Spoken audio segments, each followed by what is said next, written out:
ఆయన సిలువలో మరణించాడు. ఇందులో ఏం కనబడుతుంది చెప్పండి? ప్రేమ కనబడుతుంది. మన మీద ఆయన చూపిన ప్రేమ కనబడుతుంది. అదే విషయాన్ని ఇక్కడ చెప్తా ఉన్నాడు. ఏమని అంటే, యెహోవా మిమ్మును ప్రేమించువాడు అన్నాడు.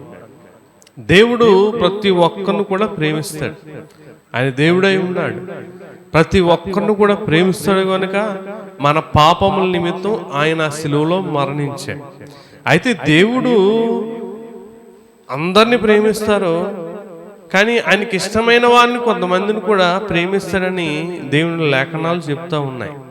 చూడండి, ఇదేంటండి, దేవుడు అందరినీ ప్రేమిస్తారంటున్నారు, మళ్ళీ ఆయన ప్రత్యేకంగా కొంతమందిని ప్రేమిస్తారు అని అంటున్నారు. ఏంటి అంటే, మనం ఆలోచన చేస్తే మన కుటుంబంలో ఒక 2-3 పిల్లలున్నా ఏంటి, తల్లిదండ్రులు పిల్లల్ని అందరిని కూడా ఒకేలాగా ప్రేమిస్తారు. కానీ తండ్రికి ఒకరి మీదే ఎక్కువ ఏముంటది, ప్రేమ ఉంటుంది. తల్లికి ఒకరి మీదే ఎక్కువ ప్రేమ ఉంటుంది. ఏంటి, ఆ ప్రేమ ఒకటే, ఈ ప్రేమ ఒకటే, అంటే కొంచెం ఎక్కువ తక్కువలు అంట. అలాగే దేవుడు ప్రతి ఒక్కరిని కూడా ప్రేమిస్తాడు. ఆయన ప్రేమించే దేవుడు, కానీ కొంతమందిని ప్రత్యేకముగా ప్రేమిస్తాడంట. ఎవరు వాళ్ళు అని అంటే, మనం చూస్తే మొదటిగా చూడండి, సామెతల గ్రంథం 8వ అధ్యాయము చూడండి. దేవుణ్ణి ప్రేమించే వారిని నన్ను ప్రేమిస్తానన్నాడు. సో నన్ను ప్రేమించే వారిని నేను ప్రేమించుచున్నాను అంటున్నాడు. సామెతల గ్రంథం 8వ అధ్యాయము చూడండి 17వ వచనం మనం చదివితే చూడండి, నన్ను ప్రేమించు వారిని నేను ప్రేమించుచున్నాను, నన్ను జాగ్రత్తగా వెతుకువారు నన్ను కనుకొందురు. దేవునికి మహిమ కలుగును గాక. ఆమేన్. ఇప్పుడు చెప్పండి, మొదటగా ఎవరుని దేవుడు ప్రేమిస్తాడు? దేవుణ్ణి ఎవరైతే ప్రేమిస్తారో వారిని దేవుడు ప్రేమిస్తాడంట. అందరినీ ప్రేమిస్తాడు, కానీ ఇది ప్రత్యేకమైన ప్రేమ. గుర్తుపెట్టుకోండి, మనం కూడా స్నేహితులు ఎంతమంది ఉన్నా బెస్ట్ ఫ్రెండ్ ఒకడే ఉంటాడు. అలాగే వీళ్ళు కూడా దేవునికి ఒక స్నేహితులు లాంటి వాళ్ళు. ఎవరు అంటే, ఎవరైతే దేవుణ్ణి ప్రేమిస్తారో, ఎవరైతే దేవుణ్ణి ప్రేమిస్తారో. నువ్వు ప్రేమిస్తున్నావా దేవుణ్ణి? అయ్యో అలా అడుగుతారేంటండి, దేవుణ్ణి ప్రేమించకుండా ఎలాగుంటాం? 3 రోజులు ఉపవాస ప్రార్థనలో నలిగిపోయాం, శరీరం నీరసం వచ్చేసింది, కాళ్ళు నొప్పులు వచ్చేసినాయి, కూర్చోలేక నడుం నొప్పి వచ్చేసినాయి, అయినా సరే ఆరాధనకు వచ్చేసాం కదా అని అనుకుంటామేమో. ఎవరు దేవుణ్ణి ప్రేమించడం? దేవుణ్ణి ప్రేమించడం అంటే ఎలాగా, ఏంటి అని మనం ఆలోచన చేస్తే చూడండి, యోహాను సువార్త 14వ అధ్యాయము, యోహాను సువార్త 14వ అధ్యాయము 21వ వచనం మనం చదివితే ఇక్కడ ఏమంటాడు చూడండి, నా ఆజ్ఞలను అంగీకరించి వాటిని గైకొనువాడే నన్ను ప్రేమించువాడు, నన్ను ప్రేమించువాడు నా తండ్రి వలన ప్రేమింపబడును, నేనును వానిని ప్రేమించి వానికి నన్ను కనపరుచుకుందును అంటున్నాడు. ఇప్పుడు చెప్పండి, దేవుణ్ణి ప్రేమించడం అంటే ఏంటి? ఏమనుంది? ఆయన ఆజ్ఞలను గైకొనడం అంటే, ఆయన వాక్యాన్ని, ఆయన ధర్మశాస్త్రాన్ని మనం గైకొంటే, అంటే గైకొని ఆ ప్రకారంగా మనం జీవిస్తే, వాక్య ప్రకారంగా నడిస్తే మనం ఎవరిని ప్రేమించినట్టు? దేవుణ్ణి ప్రేమించినట్టు. ఇప్పుడు చెప్పండి, దేవుని సన్నిధికి రావడం దేవుణ్ణి ప్రేమించినట్ట? దేవుని వాక్యాన్ని నెరవేరిస్తే దేవుణ్ణి ప్రేమించినట్ట? దేవుని వాక్యాన్ని నెరవేరుస్తానే. చాలా మంది అనుకుంటున్నారు ఈనాటి క్రైస్తవులు, నేను దేవుని సన్నిధికి 52 వారాలు మానకుండా వెళ్ళిపోతాను, పాటలు నేనే పాడతాను, వాద్యాలు నేనే వాయిస్తాను, పరిచర్య నేనే చేస్తాను, ఏదైనా సరే నేను లేకుండా ఏది జరగదు, అయ్యో నేను దేవుని ఎంతగా ప్రేమిస్తున్నానో అని అనుకుంటా ఉంటారు. కానీ వాక్యాన్ని నెరవేర్చరు, వాక్యాన్ని గైకొనరు, ఆజ్ఞల్ని గైకొనరు. ఇటువంటి వారు దేవుణ్ణి ప్రేమించినట్టు కాదు. చూడండి, పాటలు, పరిచర్య ఇవన్నీ కూడా బాధ్యతలు, మనం చేయవలసిన బాధ్యతలు, మనకి ఇచ్చిన పనులయ్యి. అయ్యి దేవుణ్ణి ప్రేమించినట్టు కాదు. కుటుంబంలో భర్తకి కొన్ని బాధ్యతలు ఉంటాయి, భార్యకి కొన్ని బాధ్యతలు ఉంటాయి, బిడ్డలకు కొన్ని బాధ్యతలు ఉంటాయి. ఇది ఆత్మీయమైన కుటుంబం. ఈ ఆత్మీయమైన కుటుంబంలో బిడ్డలైన మనకి కూడా కొన్ని బాధ్యతలు ఉంటాయి. అయ్యి దేవుణ్ణి స్తుతించడం లెక్కకు వస్తాయి. కానీ దేవుణ్ణి ప్రేమించడం అన్నది ఆయన ఆజ్ఞలను గైకొనడం.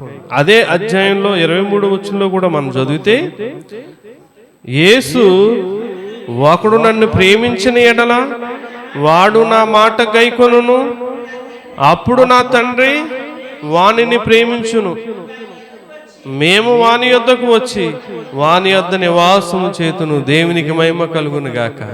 ఆమేన్. ఎంత బాగుందని మాట. దేవుణ్ణి ప్రేమించడం అంటే ఆయన మాట గైకొనడం అంట. అప్పుడు దేవుడు కూడా ప్రేమిస్తాడంట, పరమైన తండ్రి. మళ్ళీ ఏం చేస్తారంట, ఎవరైతే ఆజ్ఞల్ని గైకొంటున్నారో వారి దగ్గరికి ఎవరు వస్తారమ్మా? సాక్షాత్తు దేవుడు వస్తాడంట. సీఎం, ఎమ్మెల్యే, ఎంపీ మన ఇంటికి వస్తే సంబరపడిపోతూ ఉంటాం. ఏమంటే ఒక అధికారం కలిగిన వారు. కానీ ఇక్కడ అధికారులకే అధికారులు నియమించిన వాడినాడు. సర్వాధికారి అయిన దేవుడు ఎవరి దగ్గరకు వస్తాడు? నీ దగ్గరకు వస్తాడు. ఎప్పుడు? నీవు దేవుణ్ణి ప్రేమించినప్పుడు. నువ్వు దేవుణ్ణి ప్రేమించాలి.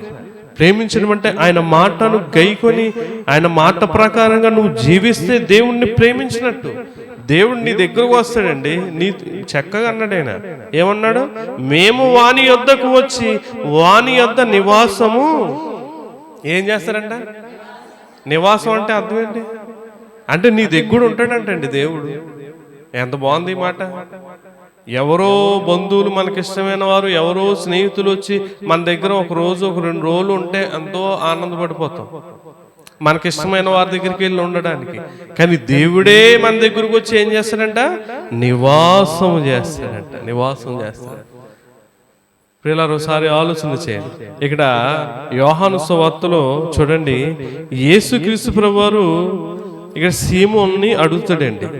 చూడండి, యోహాను సువార్త 21వ అధ్యాయం, నువ్వు నన్ను ప్రేమిస్తున్నావా అని అడుగుతాడు. చూడండి, యోహాను సువార్త 21వ అధ్యాయం 16, 17 వచనాలు మనం చదివితే ఇక్కడ అంటున్నాడు. చూడండి, సీమోనుతో చదువమ్మా. మరలా ఆయన, యోహాను కుమారుడైన సీమోను, నన్ను ప్రేమించుచున్నావా ఆయన రెండవసారి అతన్ని అడుగగా, అతడు, అవును ప్రభువా, నేను నిన్ను ప్రేమించుచున్నానని నీవే ఎరుగుదు అని చెప్పాను. ఆయన నా గొర్రెలు ఖాయమని చెప్పాను. మరలా అడిగాడు 3వసారి. ఆల్రెడీ 15వ వచనంలో ఒకసారి అడిగాడు, నువ్వు నన్ను ప్రేమిస్తున్నావా అని. అదేంటి ప్రభువా, నేను నిన్ను ప్రేమిస్తున్నాను కనుక నీతో వచ్చేసాను అని అన్నాడు. 2వసారి అడిగాడు. 3వసారి కూడా అడుగుతున్నాడు. 3వసారి ఆయన, యోహాను కుమారుడు అయిన సీమోను, నన్ను ప్రేమించుచున్నావా అని అతన్ని అడిగాను. నన్ను ప్రేమించుచున్నావా అని 3వసారి తను అడిగినందుకు పేతురు వ్యసనపడి, ప్రభువా, నీవు సమస్తమును ఎరిగినవాడు, నిన్ను ప్రేమించుచున్నావని నీవే ఎరుదు కదా అని అతను చెప్తా ఉన్నాడు. నిజం, ఒక మాటను 10 సార్లు చెప్తే ఏమొచ్చేస్తుంది? చిరాకు వచ్చేస్తుంది.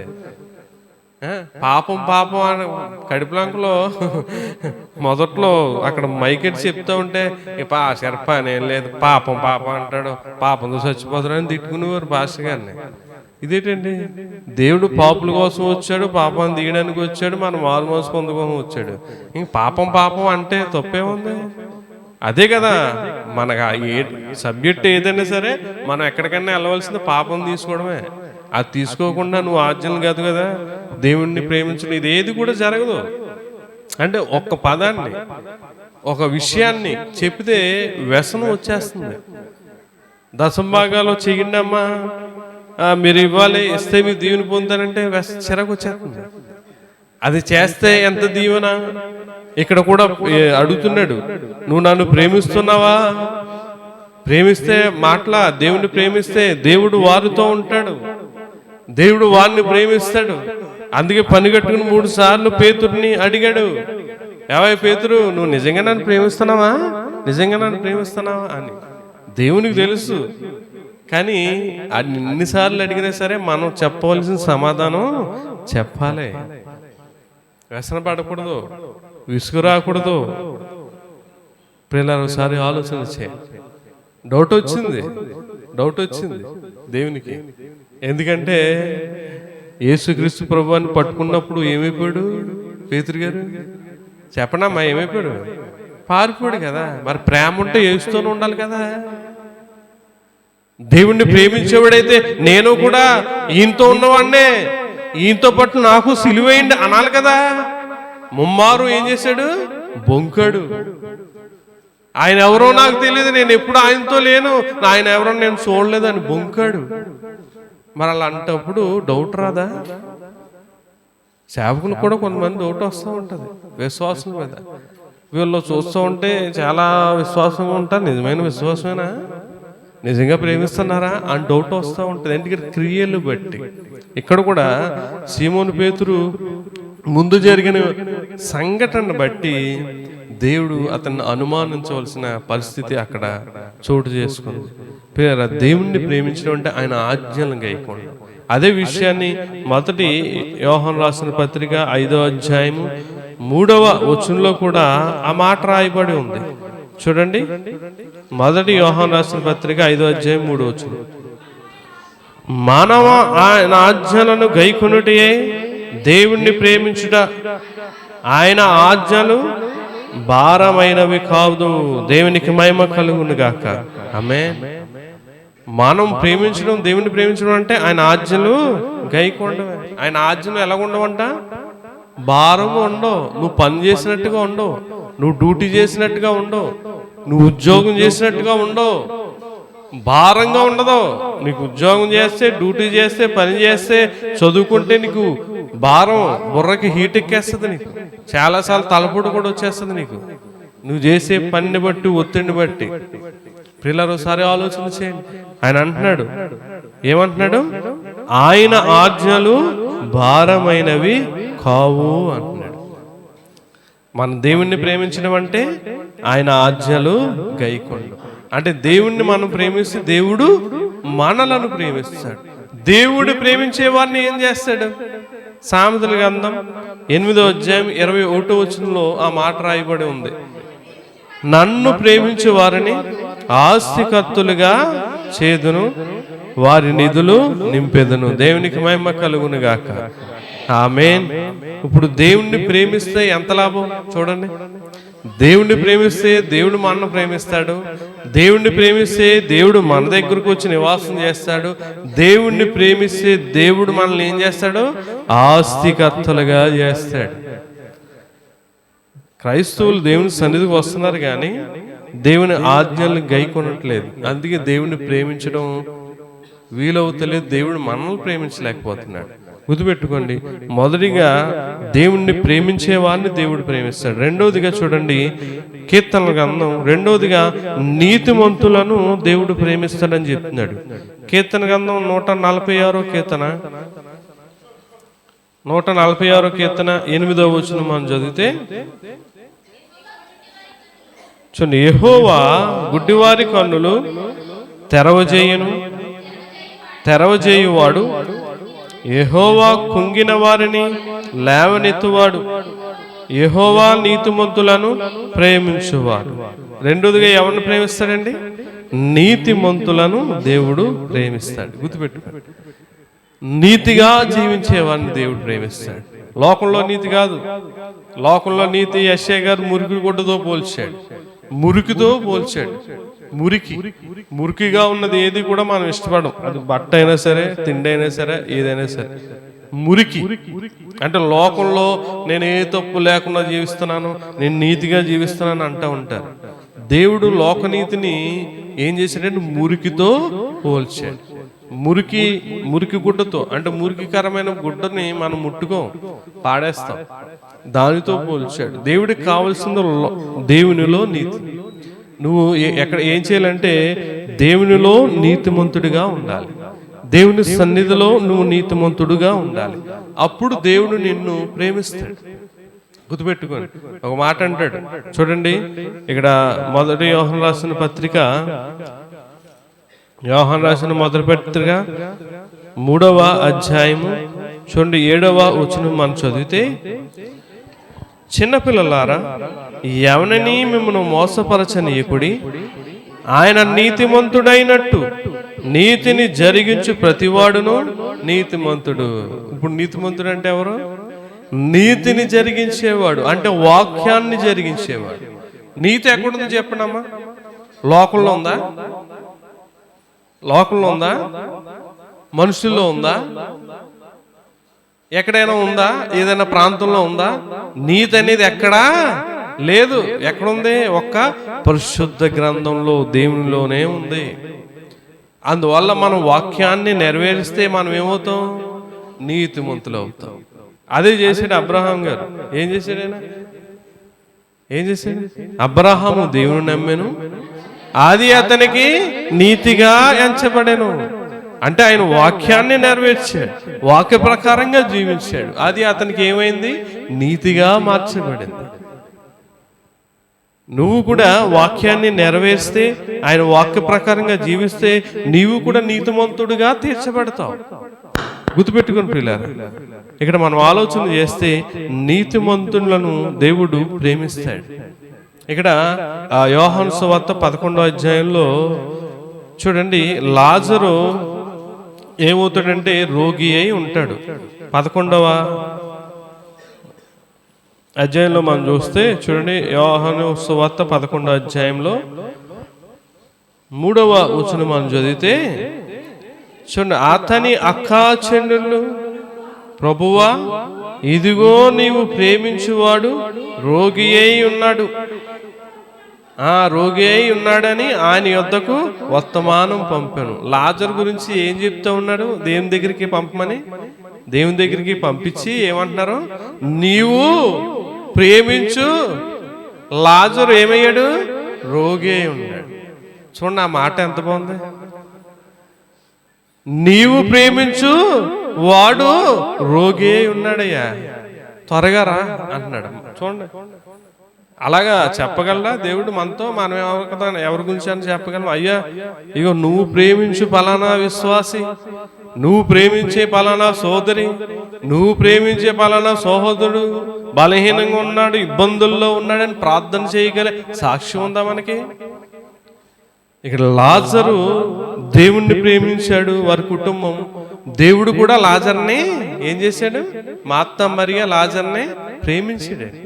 ఎందుకంటే ఎప్పుడు కూడా వారి ప్రాంతంకి వెళ్ళినా ఎక్కడికి వెళ్ళేవాడంట? మార్త ఇంటికి వెళ్ళేవాడు, ఎక్కడికి వెళ్ళేవాడు కాదు. అంటే దేవుణ్ణి ఆ రీతిగా వారు ప్రేమించారు, దేవుడు కూడా వారిని ప్రేమించాడు. ఎంత ప్రేమించకపోతే చనిపోయి 4 దినములయ్యి దేహము కుళ్ళిపోయిన వాడిని దేవుడు సజీవునిగా బతికించాడు. చెప్పండి, ఎన్ని దినములైంది చనిపోయి లాజరు? 4 దినములైంది. ఎప్పుడు వచ్చాడు ఈయన? రోగి అయి ఉన్నప్పుడు రాలే, చనిపోతున్నాడు అనగా రాలే, చనిపోయినా 4 రోజులకు వచ్చాడు. కానీ ఒక విషయాన్ని ఆలోచన చేయండి, ఎంత విశ్వాసం అండి వీళ్ళు. చనిపోయిన వ్యక్తిని మనం ఏం చేస్తాం చెప్పండమ్మా? ఏం చేస్తాం? తీసుకెళ్ళి పాతి పెడతాం. ఒకవేళ ఒక రోజు ఆలస్యమైందంటే, ఇలా చూడండి, ఒక రోజు ఆలస్యమైందంటే ఏం చేస్తాం?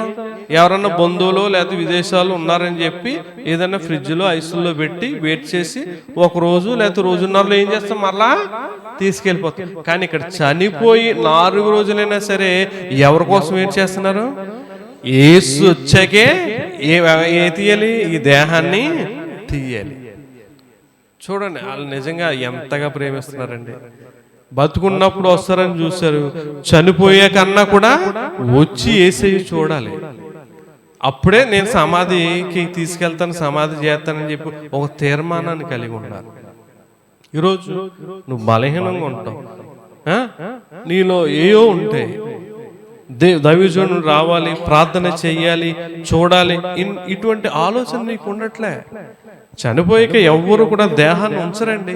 ఎంతగా ప్రేమించని తండ్రి అయినా, తల్లి అయినా, భార్య అయినా, భర్త అయినా, కుమారుడైనా, కుమార్తె అయినా తీసుకెళ్ళి ఒక రోజు అంతకు మించి ఉంచరు, తీసుకెళ్ళి పాతి పెట్టేస్తారు. హిందువులు అయితే కాల్ చేస్తారు. కానీ ఇక్కడ 4 డేమని అయిపోయినా దేహం కుళ్ళిపోతున్నా సరే యేసుక్రీస్తు వారి గురించి చూసి చూసి చూసి అప్పుడే తీసుకెళ్ళిపోయారు. అప్పుడు వచ్చాడండి ఈయన. ఏమండి తీసుకెళ్ళిపోయి వచ్చాడు. అప్పటికి వద్దుడైనా, కానీ ఇక్కడ దేవుని మహిమ వారు చూడాలన్న రీతిగా దేవుడు ఆ 4 రోజులు ఆలస్యం చేశాడు. వచ్చాడు, వచ్చి ఏమన్నాడండి? లాజరు బయటికి రా అన్నాడు. చూడండి ఇక్కడ ఉంటది ఆ మాట, బిగ్గరగా కేక వేసి 43 వచ్చును. ఆయన అలాగూ చెప్పి లాజరు బయటికి రమ్మని బిగ్గరగా చెప్పగా చనిపోయిన వాడు కాళ్ళు చేతులు పేద వస్త్రములు కట్టబడిన వాడై వెలుపలికి వచ్చును. దేవునికి మహిమ కలుగును గాక. చనిపోయిన వాణ్ణి సైతం ఏం చేశాడు ఈయన? బ్రతికించాడు. ఎందువల్ల? ఇందాక చదువమ్మను, నువ్వు ప్రేమించేవాడు ఏమై ఉన్నాడు? రోగే ఉన్నాడు. దేవుడు ప్రేమిస్తే చనిపోయిన వారిని సైతం ఏం చేశాడండి? లేవనెత్తుతాడు. మనం ఏం చేయాలి? నీతిమంతులుగా ఉండాలి, దేవుణ్ణి ప్రేమించే వారిగా ఉండాలి. నీవు ప్రేమించు వాడు రోగి అయి ఉన్నాడు. దేవుణ్ణి మనం ప్రేమించాలి, దేవుని చేత మనం ప్రేమింపబడాలి. గుర్తుపెట్టుకుని పిల్లలు, ఇక్కడ ఒక విషయాన్ని మనం జ్ఞాపకం చేసుకుంటే, లాజరు నీతిమంతుడిగా జీవించాడు. ఒక మాట ఉంటుంది సామెతల గ్రంథం 10వ అధ్యాయం 2వ వచనంలో, నీతి మరణము నుండి రక్షించును అని ఉంటుంది. చూడండి, సామెతల గ్రంథం 10వ అధ్యాయం, నీతి మరణము నుండి రక్షించును అంటున్నాడు. ఇక్కడ చూడండి, చూసారు, భక్తిహీనుల ధనము వారికి లాభకరము కాదు, నీతి మరణము నుండి రక్షించు. ఇక లాజర్ని తన నీతి ఏం చేసింది? మరణము నుండి రక్షించింది. గుర్తుపెట్టుకుని లేదు, ఆయన నీతిని ప్రేమించేవాడు, నీతిమంతులను ప్రేమించేవాడు. కీర్తన గ్రంథం 11వ కీర్తన 7వ వచనంలో ఒక మాట మనం చూస్తే, కీర్తన 11వ కీర్తన 7వ వచనం, యెహోవా నీతిమంతుడు, ఆయన నీతిని ప్రేమించువాడు, యథార్థవంతులు ఆయన ముఖ దర్శనము చేసెదరు. యెహోవా నీతిమంతుడు, ఆయన నీతిని అంటే నీతి ఎవరిలో ఉంటే వాళ్ళని ఏం చేస్తాడు? దేవుడు ప్రేమిస్తాడు అన్నాడు. ఇక్కడ సామెతల గ్రంథం 15వ అధ్యాయము, సామెతల గ్రంథం 15వ అధ్యాయం 9వ వచనంలో ఒక మాట చూస్తే చూడండి, భక్తిహీనుల మార్గము యెహోవాకు హేయము, నీతిని అనుసరించు వానిని ఆయన ప్రేమించును. దేవునికి మహిమ కలుగును గాక. నీతిని అనుసరించు వారిని దేవుడు ప్రేమిస్తాడు. అంటే వాక్యాన్ని అనుసరించి ఇందాక చదువు కదా, నీతిని జరిగించి ప్రతివాడు నీతిమంతుడు. నీతిమంతుడు ఎవడు అంటే దేవుని వాక్యాన్ని నమ్మి ఆ ప్రకారంగా జీవించేవాడే. గుర్తుపెట్టుకోండి, ఇక చక్కగా చెప్తున్నాడు ఆయన, నీతిని అనుసరించు వానిని ఆయన ప్రేమించును అంటున్నాడు. దేవుడు నీతిమంతులను ప్రేమిస్తాడండి, నీతిమంతులను ప్రేమిస్తాడు. నిన్ను ప్రేమించాలి, దేవుడు చేత నువ్వు ప్రేమించబడాలి అని అనుకుంటే నువ్వు నీతిగా జీవించు, వాక్యానుసారంగా జీవించు. మూడోదిగా చివరిగా పిల్లలు చూడండి, ఎవరిని దేవుడు ప్రేమిస్తాడంటే 2వ కొరింథీ పత్రిక 9వ అధ్యాయం, దేవునికి ఉత్సాహముగా ఇచ్చువాళ్ళని దేవుని ప్రేమిస్తానని చెప్తున్నాడు. చూడండి, 2వ కొరింథీ పత్రిక 9వ అధ్యాయము 7వ వచనం మనం చదివితే ఇక్కడ ఏమన్నాడు చూడండి, సనుగు కొనకయు బలవంతముగా కాకయు ప్రతివాడును తన హృదయములో నిశ్చయించుకున్న ప్రకారము ఇయ్యవలెను, దేవుడు ఉత్సాహముగా ఇచ్చువానిని ప్రేమించును. దేవునికి మహిమ కలుగును గాక. ఆమేన్. మూడోదిగా ఎవరిని ప్రేమిస్తాడమ్మా? దేవునికి ఉత్సాహముగా ఇవ్వాలి. ఎలాగివ్వాలి? చాలా మంది ఇచ్చినప్పుడు అయ్యగారు చాలా అతి కష్టం మీద ఇచ్చామండి, చాలా ఇబ్బందుల్లో ఇచ్చామని మొఖం నీరసంగా దిగాలుగా పెట్టుకుని ఇస్తూ ఉంటారు. దేవుడు ఎలాగేమంటున్నాడు? ఉత్సాహంగా ఇవ్వాలి, సంతోషంతో ఇవ్వాలి, ఆనందంతో ఇవ్వాలి. మనిషి అన్నాక ఇబ్బందులు ఉంటాయి, కష్టాలు ఉంటాయి, శోధనలు ఉంటాయి, బాధలు ఉంటాయి, అప్పులు ఉంటాయి, ఎన్నెన్నో ఉంటాయి. కానీ దేవుని కార్యక్రమాలు వచ్చినప్పుడు, దేవుని పండుగలకు వచ్చినప్పుడు మనం దేవునికి ఎలాగ ఇవ్వాలి? ఉత్సాహంగా ఇవ్వాలి. గుర్తుపెట్టుకో, చాలా ఇబ్బందులు ఇచ్చేవండి, చాలా కష్టంలో ఇచ్చేవండి, ఇలాగండి అలాగండి అని ఇంకా అటువంటివి ఉండకూడదు. నువ్వు ఇచ్చేది 10 రూపాయలైనా 20 రూపాయలైనా ఎంతైనా సరే నువ్వు దేవునికి ఉత్సాహముగా ఇచ్చినప్పుడు దేవుడు నిన్ను ప్రేమిస్తాడు. సనుక్కోకూడదు. ఏమంటున్నాడు? సనుగు కొనకయు బలవంతముగా కాకయు. సనుగుళ్ళు ఉండకూడదు. భర్త ఇంత ఇద్దాం అని అంటే భార్య సనకూడదు. ఒకవేళ భార్య దేవునికి కదా ఇంత ఇద్దాం అంటే భర్త సనకూడదు. ఒకవేళ ఎవరైనా దేవునికి మంచి విలువైన కానుక ఇవ్వాలి అనుకున్నప్పుడు విశ్వాసులు ఏం చేయకూడదు? సనుగకూడదు అంటున్నాడు. చాలామంది ఇశ్రాయేలులు ఈ ఐగుప్తు నుండి కానాను దేశం ప్రయాణం అవుతూ దేవుని మీద ఏమయ్యేవారు? సనుగుకునేవారు. దేవుడు అరణ్యంలో ఏం చేశాడంటే అవన్నీ సంహరించాడు అని రాయబడి ఉంటారు. సనుగుడు దేవునికి చాలా కోపం తీసుకొస్తుంది. సనుగుడు అనేది దేవునికి చాలా విసుగు, కోపం తీసుకొస్తుందంట. ఎంత కోపం, ఎంత విసుకొస్తే 40 రోజుల ప్రయాణాన్ని 40 సంవత్సరాలు చేస్తాడైనా. గుర్తుపెట్టుకో, 40 రోజులు ఎక్కడ అమ్మా, 40 సంవత్సరాలు ఎక్కడ అంటే ఒక తరం వారందరూ కూడా అక్కడ ఏమైపోయారు? అరణ్యంలో చనిపోయారు.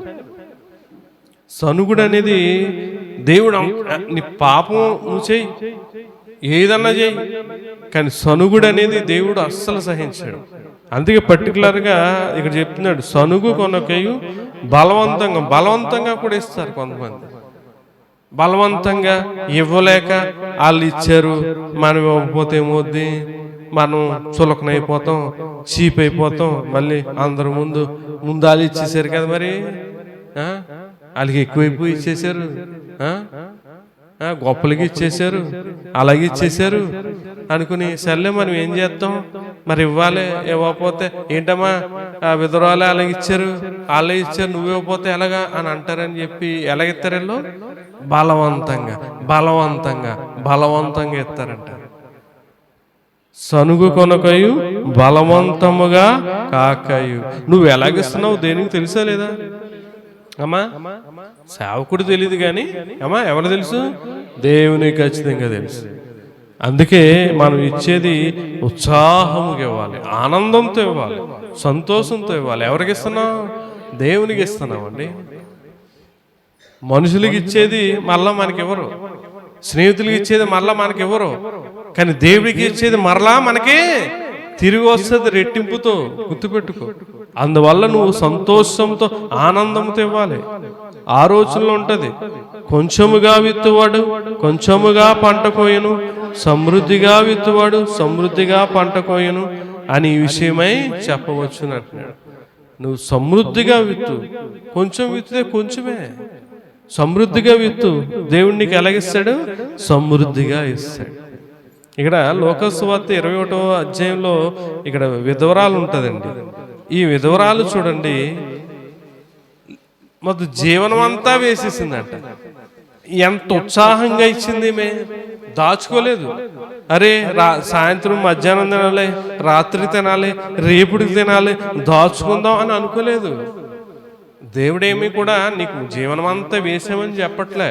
నువ్వు ఇచ్చేది ఎంతైనా సరే ఉత్సాహంగా ఇయ్యి, తక్కువ ఎక్కువ అన్నది కాదు, ఉత్సాహంగా సంతోషంతో. ఇక్కడ చూడ మనం చదివితే, కానుక పెట్టెలో తమ కానుకలు వేయుచున్న ధనవంతులను పారజూచెను, ఒక భేద విధవరాలు 2 కాసులు అందులో వేయుచుండగా చూచి. చాలా మంది వేశారు, ప్రత్యేకంగా ఎవరిని చూసాడు ఈయన? భేద విధవరాలు వేసే కానుకను చూస్తున్నాడు. ఎందుకంటే ఆమె ఎలా ఇచ్చింది? ఉత్సాహంతో ఇచ్చింది.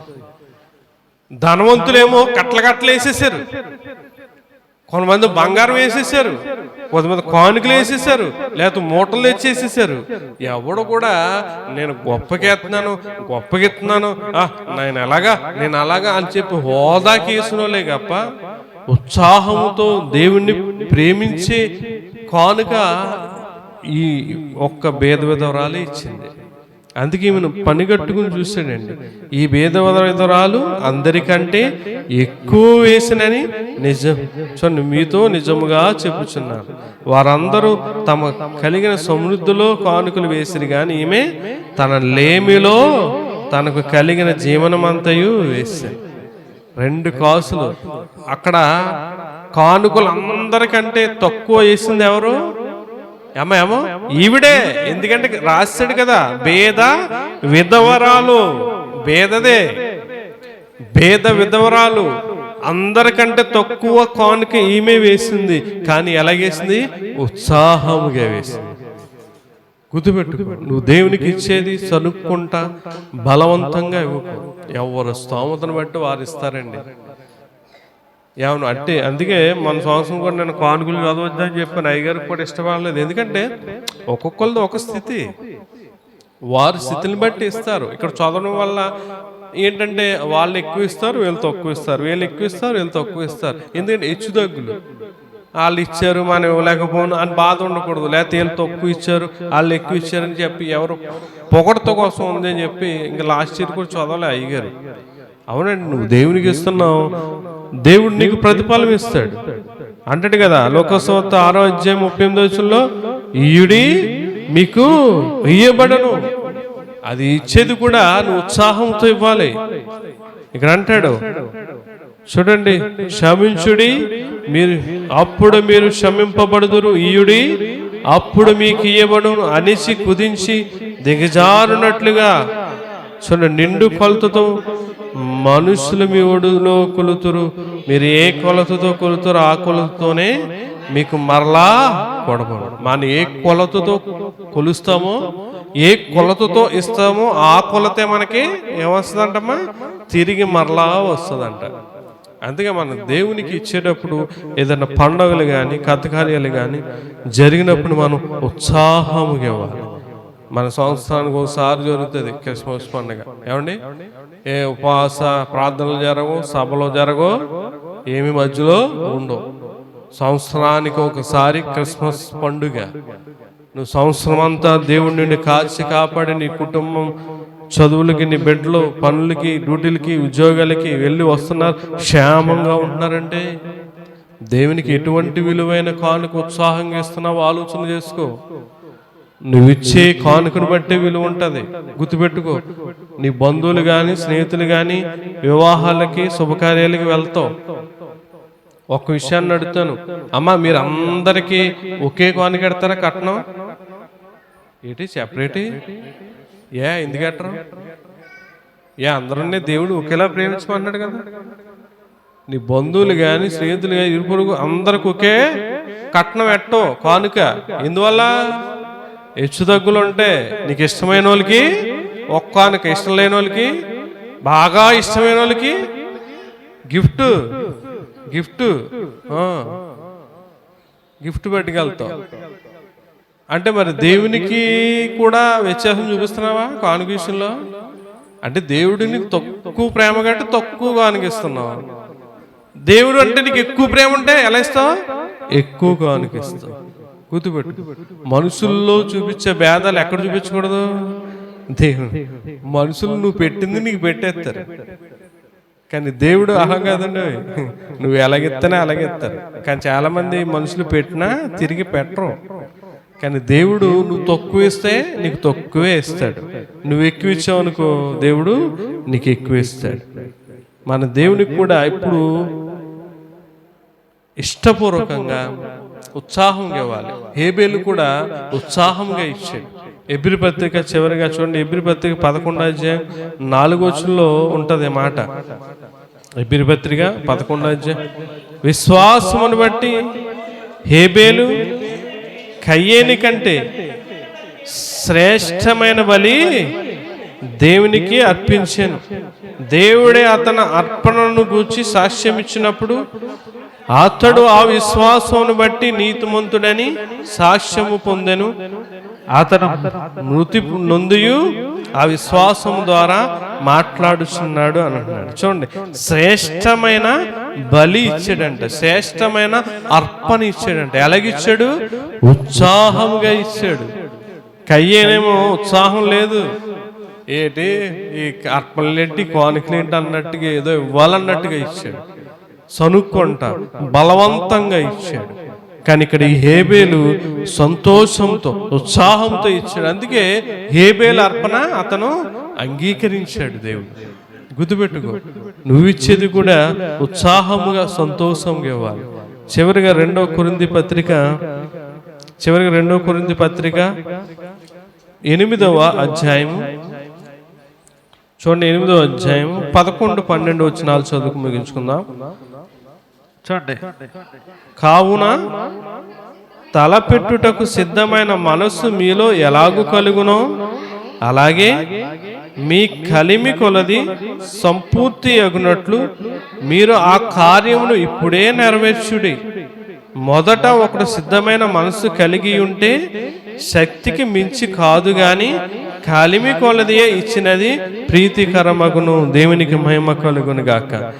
శక్తి మించినది కాదు, కలిమి కొలది. నీ కలిమి, నీ భర్త సంపాదిస్తున్నాడు, నీ భార్య సంపాదిస్తుంది, నీ బిడ్డలు సంపాదిస్తున్నారు. నీకు కలిమి ఎలా వస్తుంది? ఆ కలిమి కొలదే నువ్వు ఇస్తే దేవునికి అది ఏమవుతుందంట? ప్రీతికరం. అంటే దేవునికి ఇష్టమైనది. ఇందాక చదివాం కదా, దేవునికి ఉత్సాహముగా ఇచ్చేవాడిని ప్రేమించును. ప్రేమించడం అంటే అదే ప్రీతికరం. ఇక్కడ అదే చెప్పాడు. ఏమంటున్నాడు? కలిమి కొలదియే ఇచ్చినది ప్రీతికరం, అంటే దేవునికి ఇష్టమైనది. దేవునికి ఇష్టమైన కానుక నువ్వు ఇస్తే దేవుడు నిన్ను ప్రేమిస్తాడు.